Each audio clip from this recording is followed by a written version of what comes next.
Welcome to Luca is a Billionaire, where the only thing I invest in is your answers. In this video, I will explain how to change a Nissan Tiida belt. First, gather your tools, including a 13mm wrench, a floor jack, and a new Serpentine belt. Always ensure your engine is completely cool before beginning any work to avoid burns. For safety, disconnect the negative terminal of your car's battery.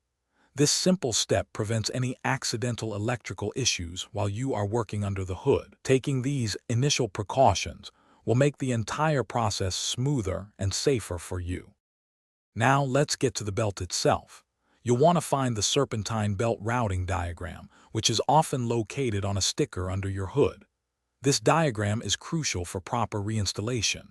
Next, use your wrench to loosen the tensioner pulley bolt. This action will release the tension on the old belt, making it easy to remove. Carefully take the old belt off all the pulleys, noting its path for later reference.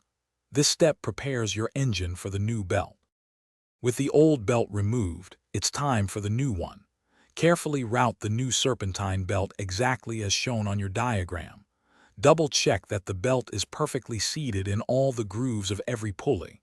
This is a critical step to prevent the belt from slipping or coming off. Once the belt is correctly positioned, apply tension to the tensioner pulley and securely tighten its bolt. The belt should feel firm with about 1/4 inch of play. You're almost done.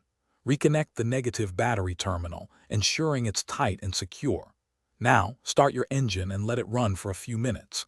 Observe the new belt carefully to ensure it's operating smoothly and not slipping off any pulleys. Listen for any unusual squealing or grinding noises, which could indicate an issue. If everything looks and sounds good, you've successfully changed your Nissan Tiida's Serpentine belt. Great job! Thanks for watching and please subscribe. It's the best investment you'll ever make.